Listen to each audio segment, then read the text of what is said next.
Good evening, everybody. Welcome to the next Rethink in our series of thinking about contemporary issues from a Christian point of view.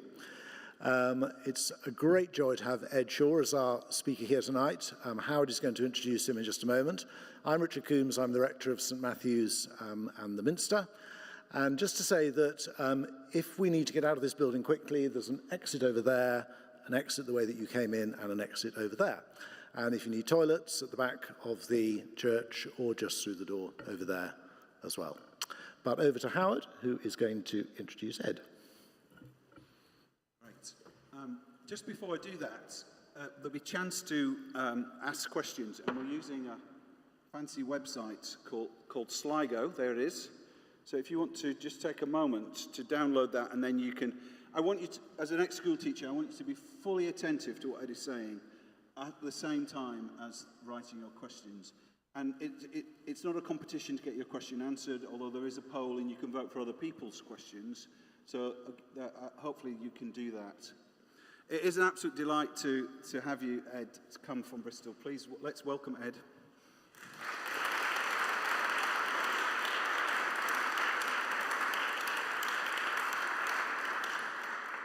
As we progress with these Rethink events, we're shooting higher and higher, and Ed was very self-deprecating and said, "Oh, you've got me alongside X and Y that we'd had previously," and we said, "No, Ed, it is an absolute privilege to have you here and to speak on this topic."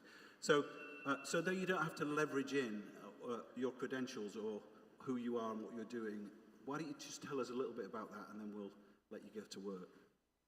Yeah, well, you've each got one of these sort of really little cheeky flyers on I your... should have done that as well, well, don't worry, it's the way for me to do it. So basically, our subject this evening is the intimacy deficit, and I have, for the last 7 years, been writing a book called The Intimacy Deficit. I signed a contract in 2018, and then I kept basically getting... I basically just didn't write it for a number of years, and I had a publisher who were getting more and more upset, and finally, last summer, I went and locked myself almost literally in a library and wrote it. So this is a little preview to a book that's coming out in June. Yeah, so that'd be great. So absolute privilege. Let's put our hands together and welcome Ed again.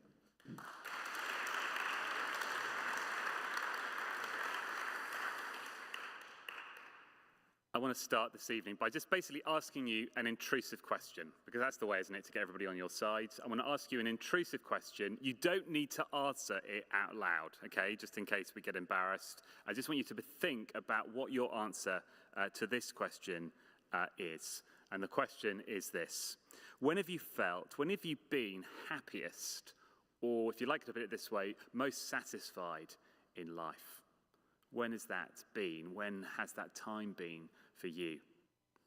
Let me answer my own question. Personally, I felt happiest, I felt most satisfied in life when I felt most connected or most at one with creation around us. So I can think back to a May morning last year when I was on my favourite beach at 6 o'clock in the morning, watching the sunrise come up from the sea and then just plunging into the cold water and enjoying feeling I was about to die, but also wonderfully at one with the creation around us. I felt as if I was swimming into the sun as it rose in the water around me. That's one of the times when I felt most happiest most recently. I also feel happy, I also feel connected when I'm spending time with others, when I'm just laughing out loud with a group of friends, when there's a lot of really just good banter in the room, when I'm really enjoying the company of those who I feel deeply connected with. I also feel happiest in life when I feel happy in my own skin, when I feel at ease with the body that I've got and I've been given, when I felt as if this body's a good thing rather than a bad thing. And I've also felt happiest in life when I've had a real sense of the divine, of God loving me, of God being with me, of God cheering me on. I felt happiest, most satisfied in life when I felt connected at one with creation, with others, with myself, and with God. What about you? When have you been happiest in life? It might be now. It might have been recently. Of course, you might be sitting there thinking, it's never been the case. I really struggle to be happy, to feel satisfied in life. And so let's ask the question now the other way round. When have you been unhappiest? When have you been least satisfied in life? And again, I don't want you to feel the pressure. I don't want you to answer the question out loud. Let me answer it for myself. Personally, I felt unhappiest when I've been disconnected, divided from the things that matter most. So when I've been too busy to enjoy creation, when I've been too busy to go out on a walk, to get into the countryside, to smell the roses, then I just feel disconnected with this world in which we live. I've been unhappy when I've been cut off from other people. I'm a single person, I live alone. So those early months of COVID lockdown back in 2020 were some of the most miserable months of my life. But of course, like perhaps some of you, I've also felt really unhappy when I've been cut off from those I love, when I've been bereaved, and when people who used to walk in the room no longer can anymore. I've also felt unhappy when I've just felt disconnected from my body. When I've been very unhappy, dissatisfied with the male body that God has given me. When I felt, as I looked in the mirror, that I do not like what I see. That has been a cause of a lot of unhappiness in my life. And I've also felt unhappy. I've also struggled with satisfaction in life when I felt rejected by God. When I felt that he no longer loves me. When I doubted his existence. I wonder if there are times which you can reflect on which you have felt massively unhappy, massively unsatisfied. And do you see the connection with each of those things? Your relationship with creation, your relationship with others, your relationship with yourself, your relationship with the divine, with God himself. This evening, I've got a bit of a hypothesis to test with you, and it's this. It's one that's rooted in the Christian tradition. It's one that we see evidenced in the Bible. It's one we see evidenced in the world around us, and it's this. That you as a human being were created to feel connected with, to feel at one with, to have a relationship with, an intimate relationship with the creation around us, with other people, with yourself, and with God. When you're happiest as a human being, those things are in place. When you're unhappy, when you're struggling with life, when you're not satisfied, it's because those things aren't in place.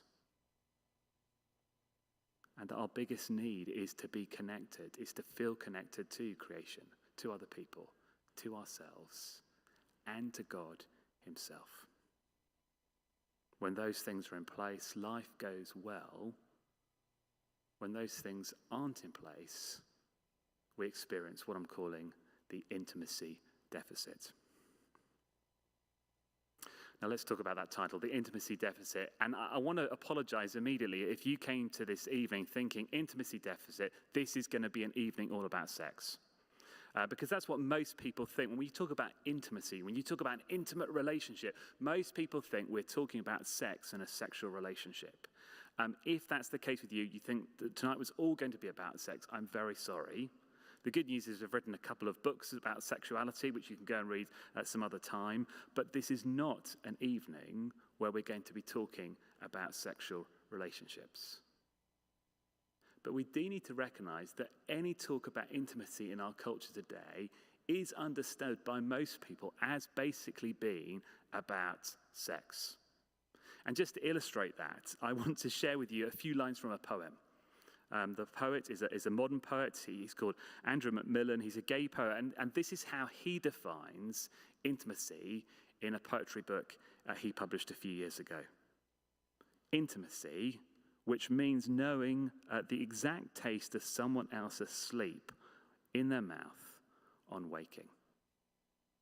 That illustrates, doesn't it, that most people think intimacy, it's a sexual thing. Intimacy is something that you smell in the morning from the person that you've woken up beside. And I don't know about you, it's wonderfully off-putting, isn't it, to define intimacy in somebody's bad breath, but he does get something about society today. The route to intimacy is to be in bed with someone else, to wake up with somebody else, and to smell their sleep on their breath in the morning. But what I want to argue, what I want to persuade you of this evening, is that intimacy is not just found in the bedroom. That a sense of real connection, feeling at one with someone or something, it is a multifaceted thing. And a society that says you can only enjoy connection, you can only enjoy intimacy if you're in a sexual relationship is doing us all harm.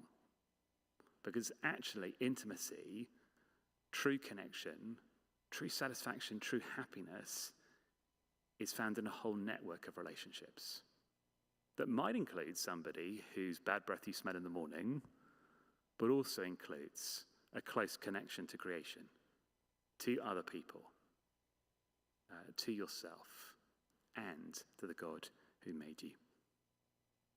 We will only enjoy life in all its fullness. We'll only be truly satisfied if we have a close relationship in those four ways. And I want to try and demonstrate that in what lies ahead. And I'm going to say a number of things. I'm going to whiz through a book that's about 40,000 words long and kind of summarize that in a short period of time. It's going to produce questions. And so do please put your questions into Slido so that we can tackle them later. But let's talk about this network of relationships we need to be part of.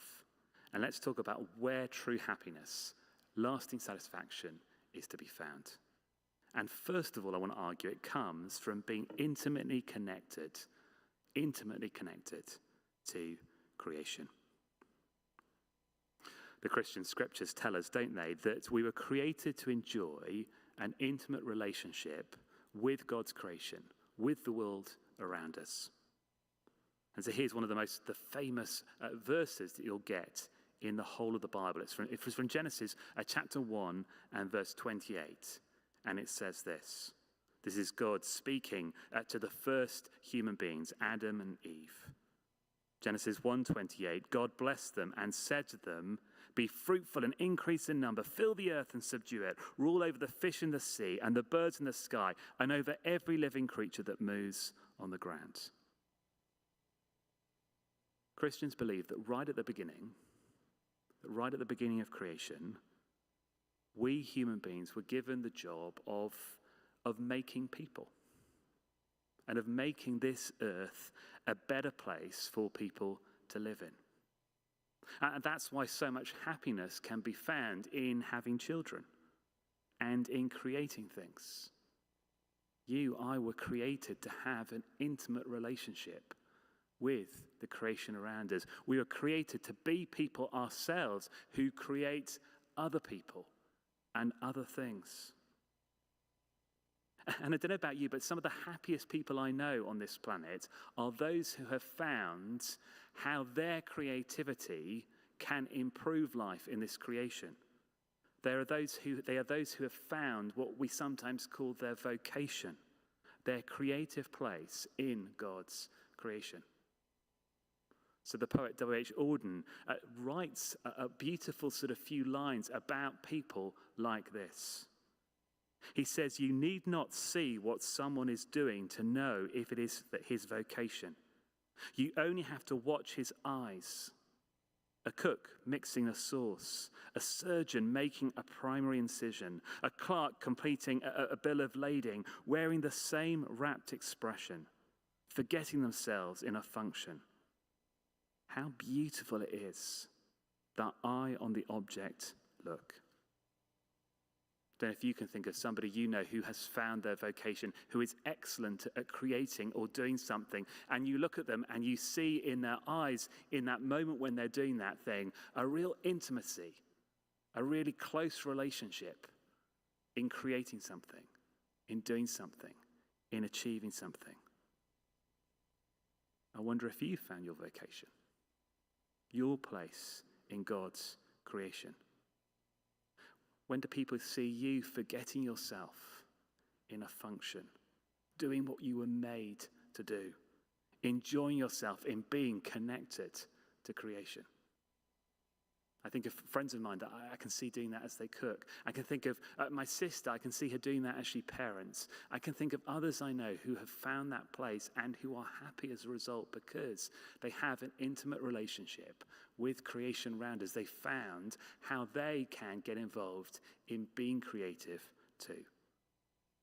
And that is one part of what it is to be happy as a human being, what it is to be satisfied in this life. But true happiness, satisfaction also comes in community. It's not a solo sport. It comes in being intimately connected with others. So back in the year, I think 2000, a guy called Professor Robert Putnam wrote a book on American life and culture that he called Bowling Alone. And it includes this quite profound statement that's been quoted, I think, in just so many other books. You know, it's been quoted in so many other books that I actually bought the book itself to actually read the original version.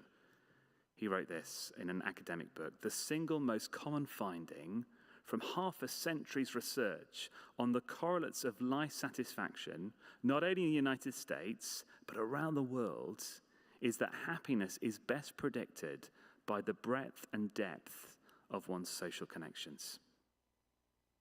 The more relational connections you have, I have, the deeper those relationships are, the happier you will be. And science proves that in survey after survey after survey in every part of this world. And we can make this point from the Bible too, that we are created to need connections with other people.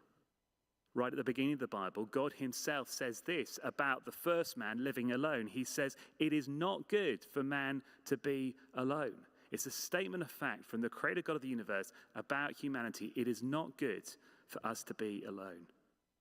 We human beings are designed to live life in community with others. There was a reason why in that first lockdown, when I was at home all alone, that I did not do that well.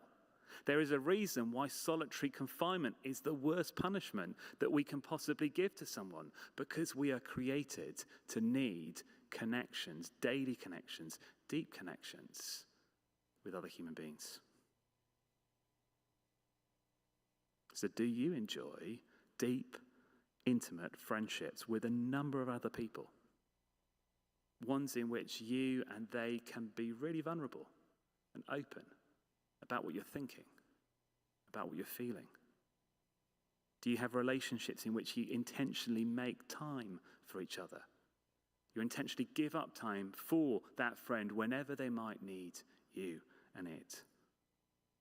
Happiness in life is found in connection, deep connection, intimate relationships, not just with creation, but also with other people, other human beings. We need them, and they need you.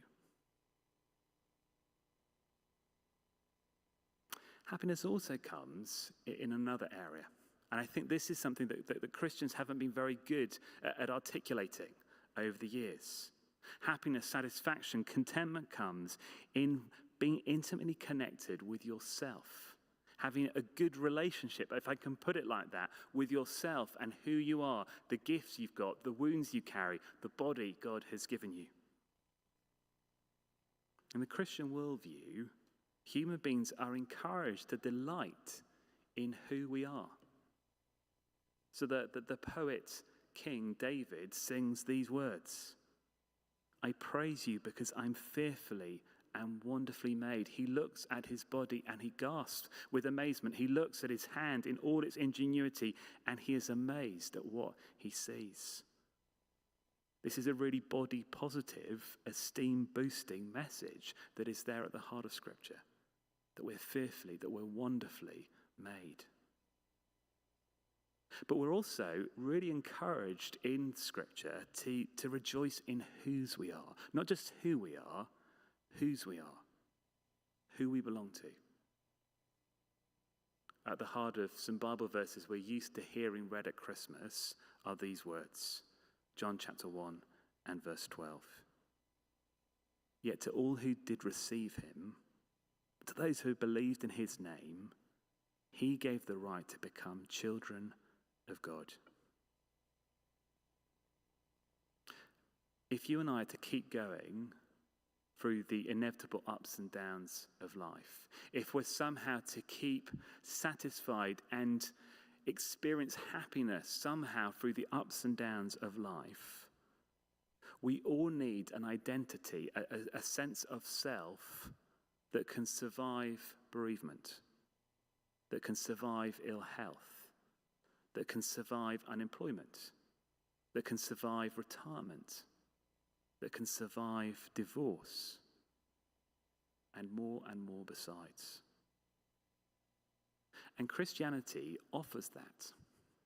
It offers that in its offer of permanent adoption into God's family. The right to become, as John puts it, children of God. A permanent part of God's eternal family. Whatever I might think of myself, whatever might have just happened to me, whatever other people might now be saying about me, I know as an adopted child of God that God has loved me and has chosen me and will never let me go. And that gives me a relationship with myself that is a positive one. I don't look in the mirror in the morning and think, you look gorgeous. Because I don't to myself. But I know that God looks at me and sees me as his child, and he does think that I'm gorgeous. And that is meant to give me a positive and a life-giving sense of who I really am. There's an author called Olivia Lang who's written a best-selling book on loneliness. And it comes out of her experience of moving to New York to be part of a relationship that ended and then being left alone in a city. So she calls it the lonely city. And she reflects on loneliness in many ways. And one of the most poignant moments of the book, she writes this. Intimacy requires a solid sense of self to be successful and satisfying. What we all really need is a solid sense of self, of who we are, of whose we are. And at the heart of Christianity is God giving us a solid sense of self in his unconditional acceptance of us into his family. His love for us in all our strengths and all our weaknesses, in all our beauty and in all our ugliness. Do you tonight have a solid sense of self that can never be taken away from you? If you're a Christian, the answer should be yes. If you're not a Christian, that is what is on offer. A solid sense of self, a solid sense of value, a solid sense of love that can never ever be taken away. Happiness in life comes in being connected with yourself, at ease with yourself because of who you are and whose you are, God's. And this leads us to, in some ways, the primary relationship that all of us were created to enjoy. The foundation of all lasting happiness, which comes in being intimately connected with God. Intimately connected with the divine, intimately connected with the creator God of the universe himself. Augustine of Hippo was a man who looked for happiness and who looked for contentment everywhere and anywhere. And at the end of the 3rd century AD, he wrote the first real autobiography, the first real account of human experience from a personal point of view. And his book is called Confessions.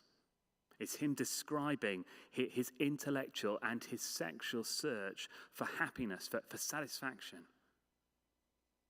And this is his really honest assessment of what was going on in his life and in his heart. He writes this: "The single desire that dominated my search for delight was simply to love and be loved."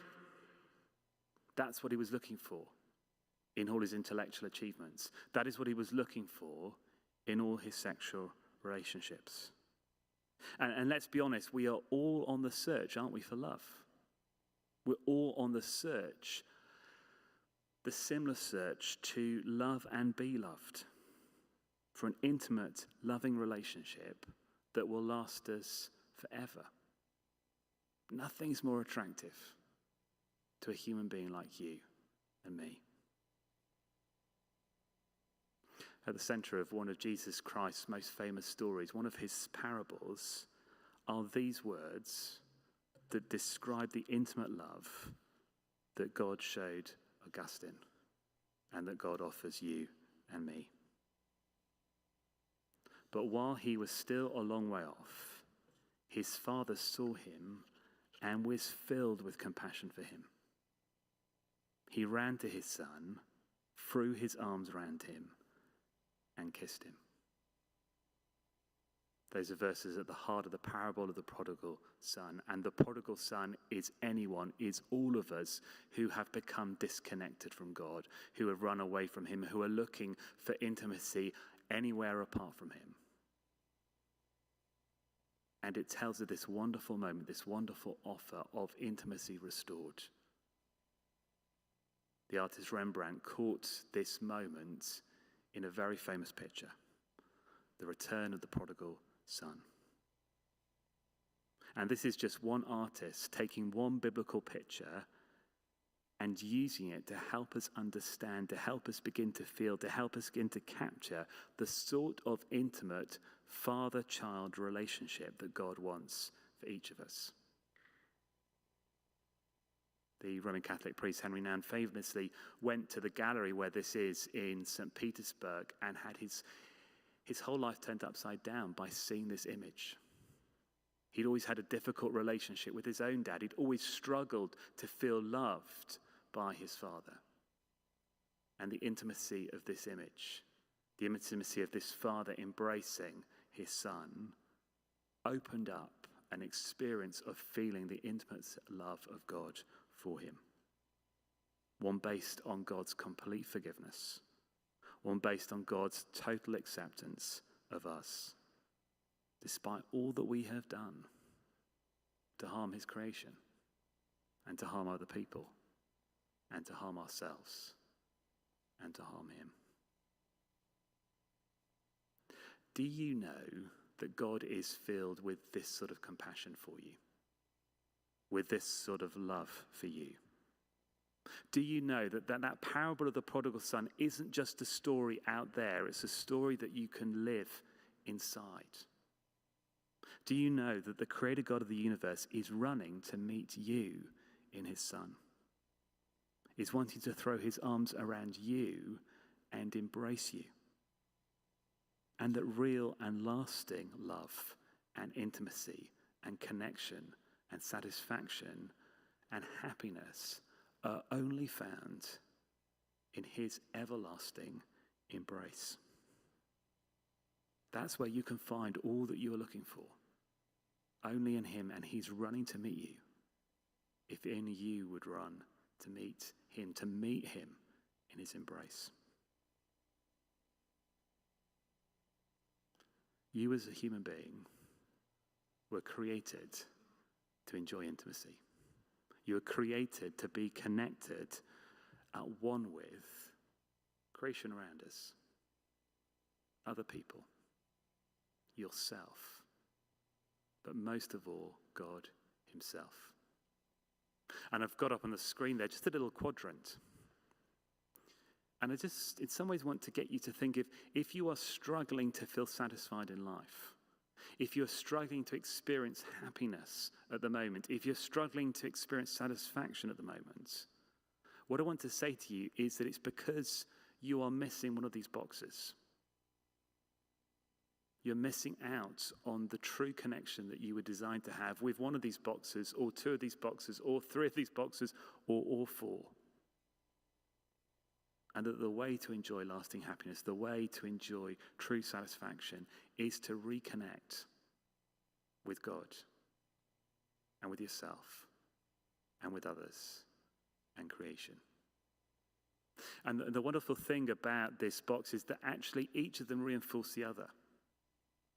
Because I want to say that my most wonderful experience of God this last year was swimming in the sea with the sun rising around me and rejoicing in the God who displays his glory in creation. And as I thought I was about to die and join him in the new creation because of the cold, rejoicing in a God who has scattered beauty all around us. And so often, my enjoyment of intimacy at creation is wonderfully sort of empowered by intimacy with others and going out into the countryside and enjoying God's creation in the company of others who see things and who point out things that I would never see, that again point me back to God. And there's a reality of which actually each of these can wonderfully reinforce each other in our lives and help us to enjoy lasting happiness. But at the heart of them all is, of course, intimacy with the God who creates them all and who gives them all. And your happiness, your deep contentment in life depends most of all on your connecting in with God, running to meet you in his Son, Jesus Christ. That's a little bit of a hypothesis to offer you tonight. That's something for you to think about tonight. That's something to talk about now as you ask your questions.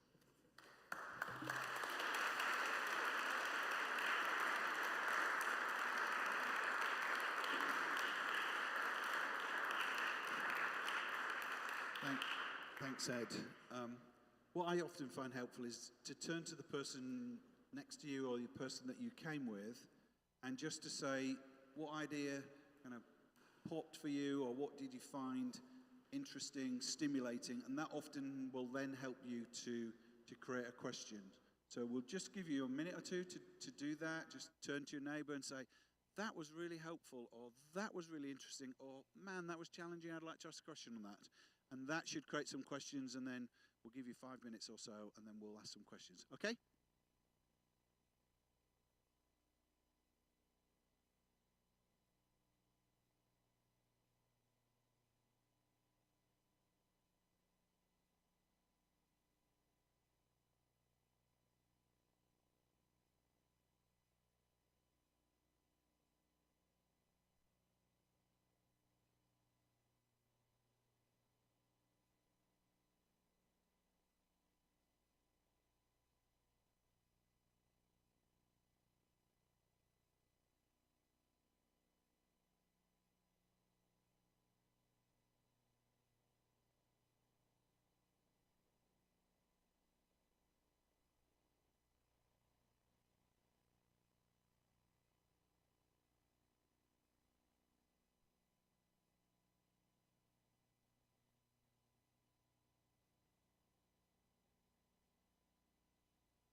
Joseph?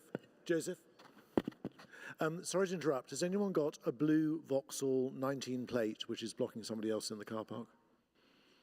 Blue Vauxhall? Would you mind? Thank you. Becca. Feels a little easier when it's a member of staff. Ed, why don't you come back up? Thank you so much. Thank you for your questions. If questions occur to you from questions, we have got time. And Ed said you will do very well to surprise him with a question that he's not been challenged with before. So don't feel that you need to tiptoe gently. You can ask whatever you want. Let me start. I'll start at the bottom of the list. Oh no, I'll go here. What does it look like to have intimacy with yourself?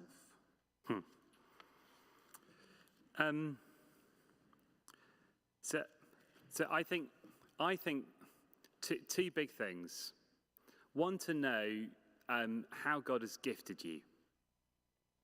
So God has wonderfully gifted everybody in this room with a specific range of gifts and experiences, and which he has given you and he's designed you to have. And one of the things that you need to do in life is discover what those gifts are. And one of the things that people around you can do is help you discover what those gifts are and help you to know who you are, help you to get to know yourself, and help you to delight in yourself. And it's one of the things I think we're quite bad at as English people. The Americans are really good at it. Is we don't actually have a sense of what our gifts are because we're not very good at telling each other that we're really good at things. I know the difference. For instance, when I've been over in the States and I speak, people are very good at telling me what they think my gifts are. In the UK, people might go, "Thank you very much," on the way out. And I don't think that's because I'm not gifted here, but I am gifted in the States. It's just that in the US, people are just much better at telling people what gifts they see in each people.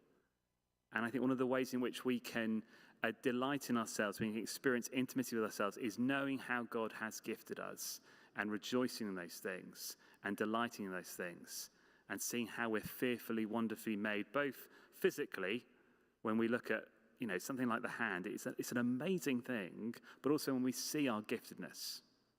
But also, part of feeling connected with yourself, intimate with yourself, is actually also knowing your woundedness.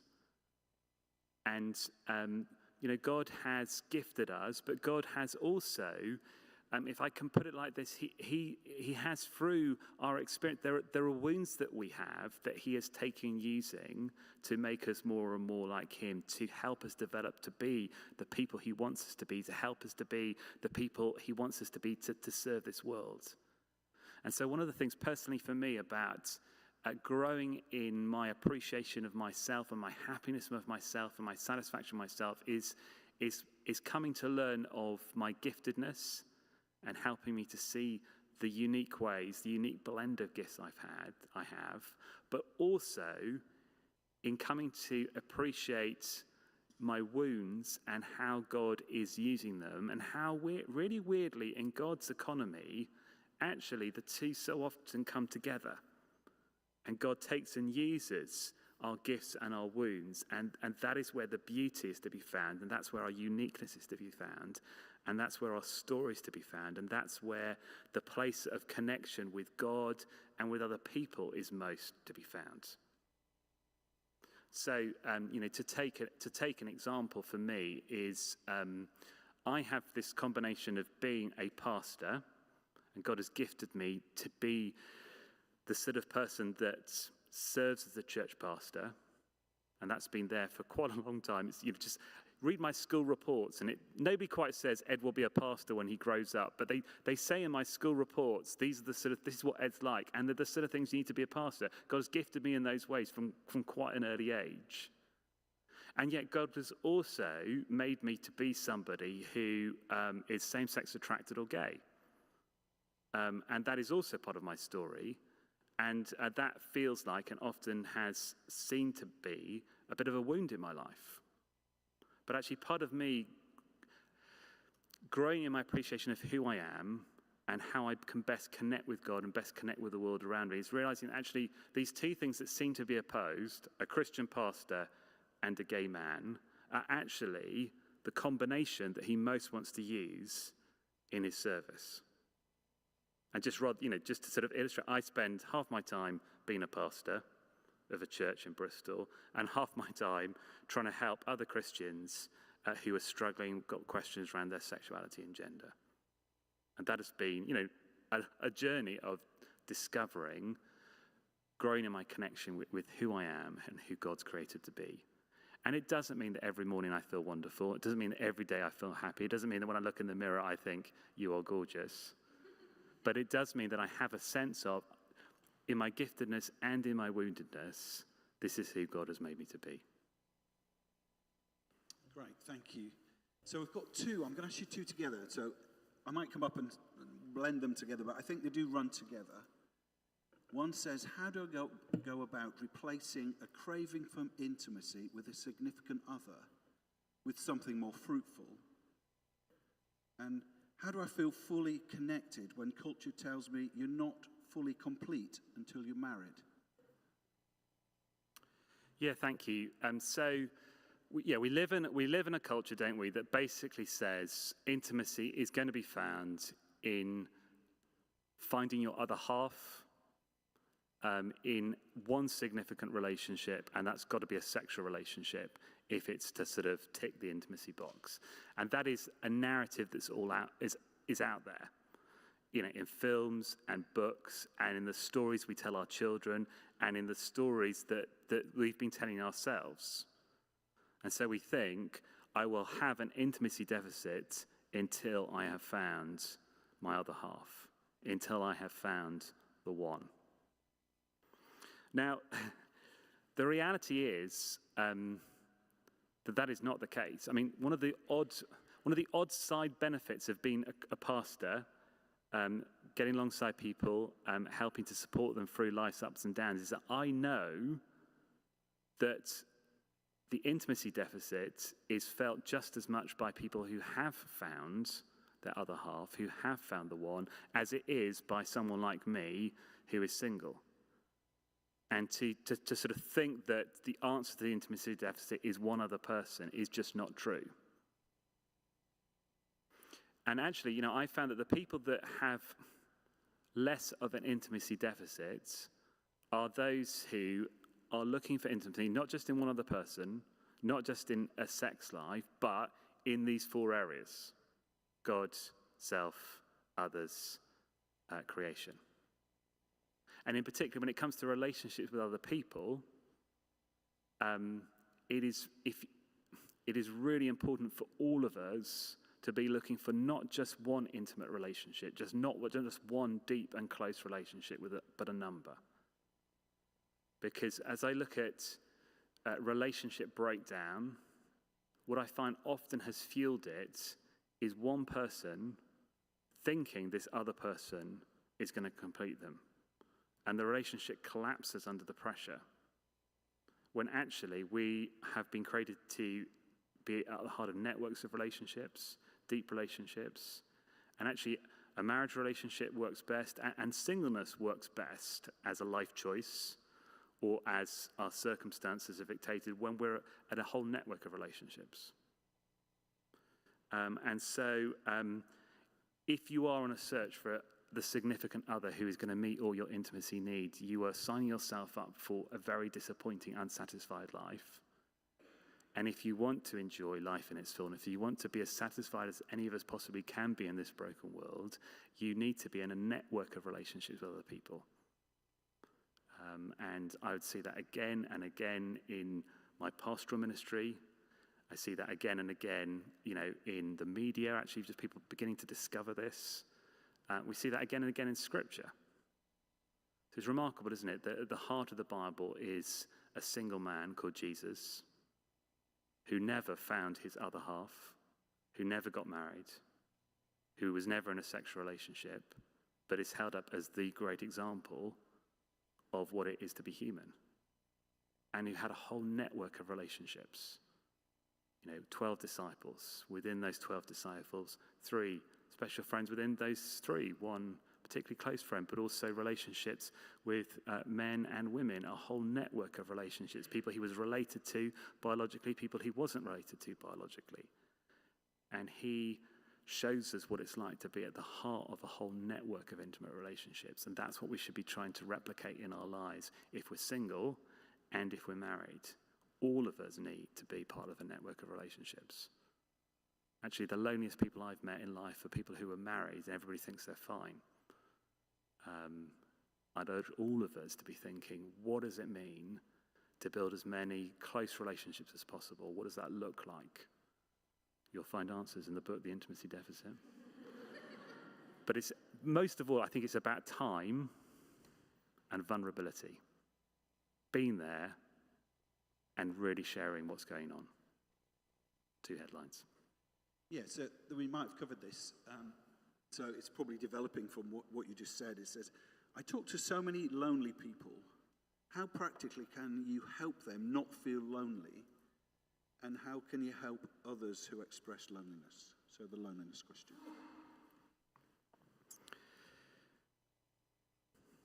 I hope this won't sound trite, but in some ways, the best thing you can do if you're lonely is to go to somebody else and say, I'm lonely. So the best thing you can do if you're struggling with loneliness is be open and honest with somebody about the loneliness. Because I think one of the things that most breeds intimacy is honesty and vulnerability. So when you go to somebody and say, I am lonely, it is basically being open and vulnerable.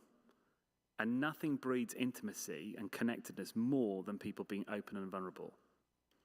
What I'm not promising you is that everybody you go up to and say, I'm lonely, is going to respond in kind.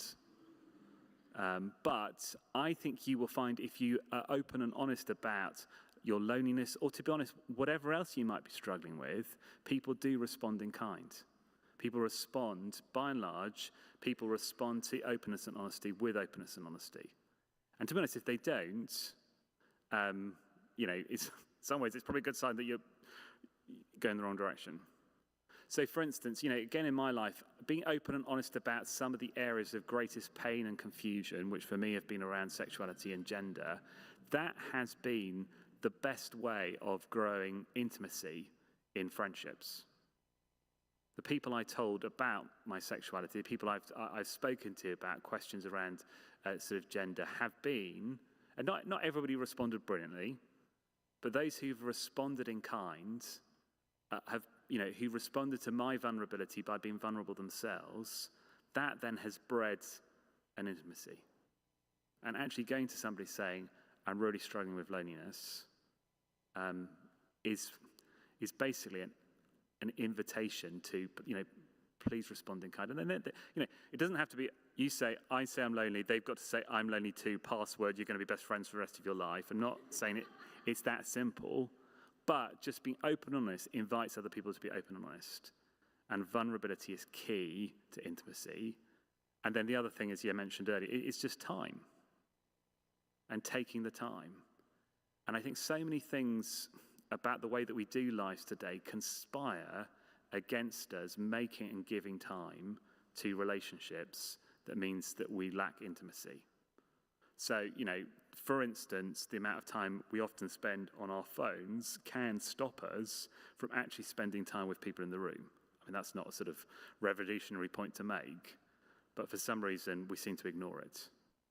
Another thing for people in their sort of 20s is I think we sometimes move around too often. And actually we undermine intimate relationships, friendships, because every 1, 2, 3 years we're moving on again.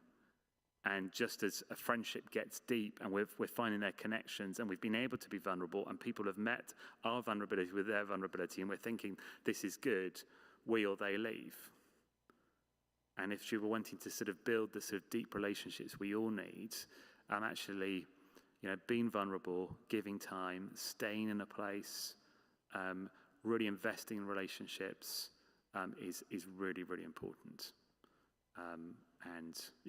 More in the book, but also one of the lovely things is I think society, culture as a whole is talking about this because we're recognizing that loneliness is one of the number one social problems in our society today. out there, but also in here. So I'll jump up with my phone in hand. What are some of the ideas that we find in our culture? I mean, you've touched on time and moving and phones, but what are some of the ideas that we find in our culture that makes intimacy so hard to find? Well, I mean, yeah, in some ways, one of them is you just need one other person, and when you found that one other person, you don't need anybody else. I mean, that is a very damaging idea for actually both married people and for single people. So that would be sort of one damaging idea. Yeah, the fact that somebody's smelly breath in the morning is the definition of intimacy. You know, actually having somebody lying beside you, that means you're in an intimate relationship, rather than you know, actually being the sort of person you can, you know, pour out your heart to and actually have a conversation with. You know, for some reason, sex is now intimate, but conversation, I think, you know, some of the most intimate thing you can do is actually tell somebody how you're really feeling, share your deep wounds and your pain. That is one of the most intimate things out there. And we just don't do that. We think that intimacy equals sort of physical nakedness and sex, when actually intimacy, I think, actually equals, you know, an emotional nakedness and being open with people and telling people what's really going on. So our concept of what intimacy is and where it's to be found has gone badly wrong and is really harmful to all of us, married, single, young, old. Yeah. And other things in culture that do that? I mean, basically, most things go against, you know. The other thing is, I think we oddly have a romantic view sometimes of friendship. So we think that a really good friendship is like falling in love. That we're just going to suddenly click with somebody and it's going to be effortless. And we're going to sort of walk away into the sunset with them. I mean, we know that's a bit of a joke when it comes to a romantic relationship, but sometimes with friendships, we think that they're the sort of, it's just going to be, we're going to click and it's just going to work like that. When actually, you know, some of my best and most intimate friendships we did not click at first. And actually we're very, very different. And we still annoy each other quite a lot, but we've given time to each other. We've done a lot of things together, and as we've done that, we've shared how we felt and what we're going through. And that's not a sudden moment of, you know, we both suddenly discovered that we loved the Lord of the Rings and everything was wonderful forever. You know, that sort of slightly romantic view of friendship. It's been things like, you know, we've run summer camps for kids together. I mean, that's been, weirdly, one of the things that's most brought, the context in which I've most grown, the most number of friendships, were through, you know, 15 years for 10 days every summer running a camp for kids. And the reason was that is because during those 10 days, you saw people go through every possible emotion, you know, and in every possible state. And you were doing things together, and people saw the good side of you on day one, and they saw the side of you that had just completely lost your temper with a dorm of 14-year-old kids on day 5. And, you know, they'd seen you looking smart on the first day, and they'd seen you, you know, all those sort of things. And I think whenever, you know, there's so many community projects we're part of, you know, that actually are the crucible for the really good friendships to grow. Yeah, it's not romantic, it's actually just getting on doing things with people. This is quite a personal question. How does knowing that you're loved by God help you if you dislike your body? Yeah, thank you.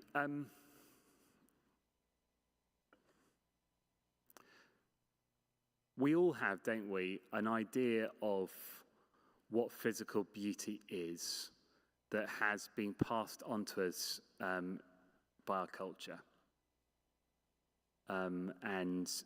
It's, you know, and different ones of us respond in different ways, but, you know, I've basically never met many people that actually have a good view of their body, because we have all these images that are sort of, we're pelted with, if I can put it like that, all the time, and then we have our own bodies. And there is a big gap between the two. And of course, also, there's often a big gap between the image we see and the actual person as well, because a number of things were done to them to digitally enhance their look, or, they didn't eat food for a number of days, or they basically lived in a gym for a period of time to make them look so good in the film, or whatever it is. So there's a gap between the vision of beauty or the vision of handsomeness that we're given and reality. And we're all victims of that. And why are we victims of that? Well, because we have bought into this idea that to be loved, you need to look good, or you need to be good, or you need to sound good, because that's generally how human beings do love. The wonderful thing about the God who made us is that he's not that shallow. He's much deeper. He loves us though we don't look that good. He loves us though we actually aren't that good. He loves us knowing all the information about us, which is, let's be honest, for a lot of us, quite an ugly exterior and an even uglier interior. And the amazing thing about the love of God for us is that our looks, what's going on the outside and the inside, do not matter to him, because he just loves us. And when I look in the mirror and I don't love what I see, and when I look inside and I don't love what I see, God says, I still love you. And God comes running to meet us, when, like the prodigal son in the parable, we are creeping back home in a very unlovely state, smelling, reeking, having mucked up again, and he's still there embracing us, and he's still there running to meet us, and he still loves us. And we so struggle, don't we, to get our mind around that, because it's just so the opposite to how we do love. We love people who are lovely in thought, word, or deed. We love, that's the condition to so much of my love, is people who look good, who sound good, who are good. And God says, well, I love you despite the fact that you look pretty bad, and you are pretty bad, and you sound pretty bad. I still love you. Really hard to get our minds around that, but that's what the Bible is telling us again and again on every page. Just a few more then. What is it in your background that led you to write this book? And same question, what prompted you to study this topic? Was it an experience in life, good, bad, or other?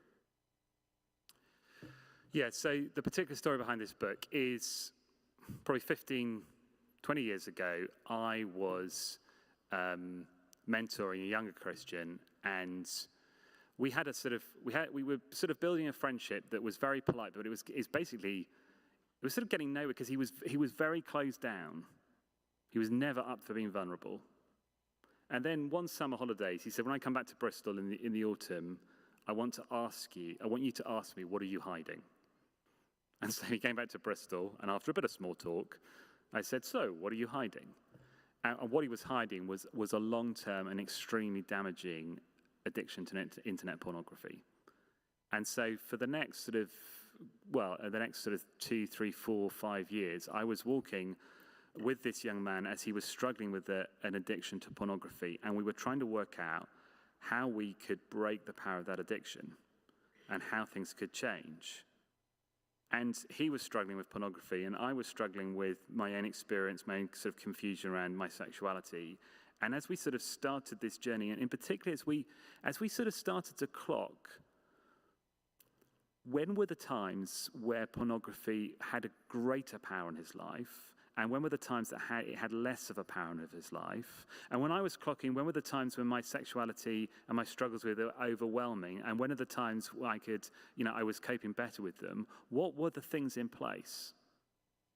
And what we didn't do is immediately go, oh, it's all about intimacy with God. And but we just basically clocked that when we were enjoying intimacy with God, a close connection with God, and with ourselves, and with other people, and with creation, life was much better. And our different struggles actually didn't totally go away, but they massively, massively diminished.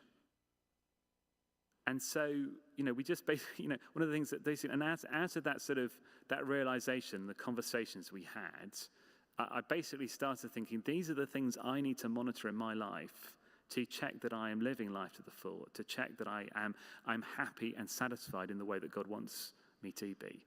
And, he used them in his life, and I encouraged him to use them in his. And basically now, whenever I'm talking to anybody about whatever struggle that's going on in their life, I'm asking them questions about, how they're feeling about their relationship with God, and their relationship with themselves, and their relationship with others, and their relationship with creation. It's basically all come out of one particular pastoral circumstance, and the mess that was, and my pastoral circumstances, and the mess of my life in the past and present, and helping other people.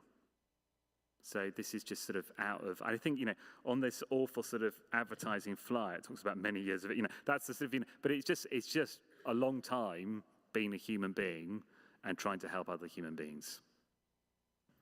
So one last question. We are in a church building. For you, Ed, what does it look like for you to have an intimate relationship with God? I mean, there were quite a few questions around the other three, and I think we've touched on some of those, but what does it look like for you? Well, what it looks like for me is one way of expressing it would be to take one of the most famous poems in Scripture, Psalm 23, "The Lord is my shepherd."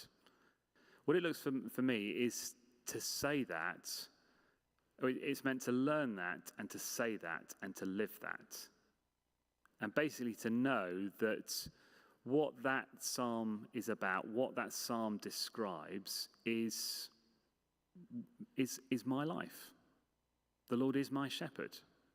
I shall not want. So for instance, just take that first verse. I live in Bristol, and I'm always sort of walking around the harbour side in Bristol thinking my life would be so much happier if I had, an apartment with a balcony overlooking the harbour side. And I just the Lord is my shepherd. I shall not want.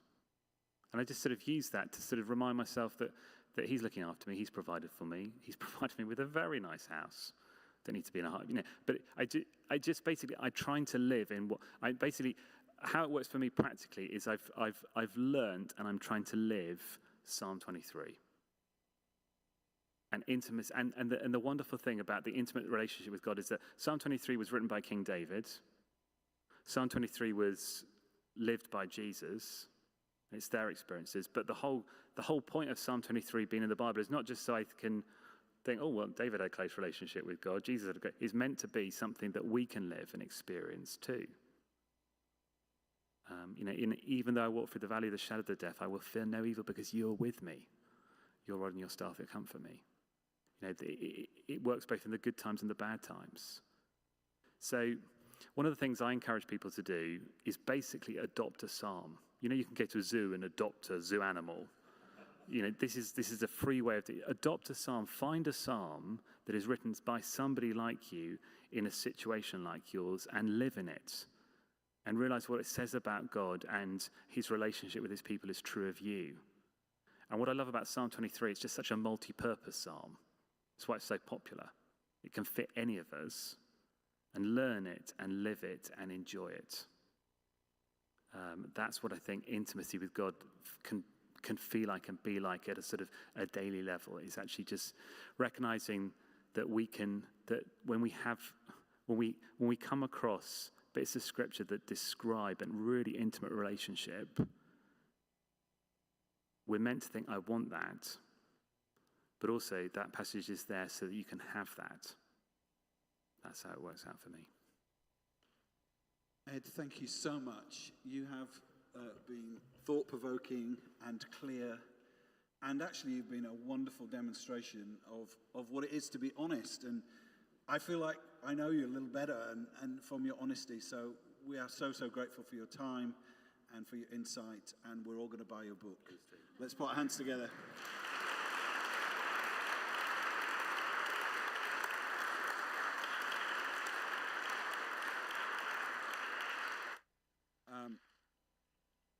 Ed will probably need to run off, but if you do have a question, I'm sure Ed would be happy to chat to you. Let me just give you the heads up for the next Rethink. We're running into the autumn term, to give you a chance to be away on holidays, etc. But we have got a fantastic speaker, Dr. Sharon Dirks, PhD in the University of Cambridge. So she's a scientist by background. She now works in lots of other fields.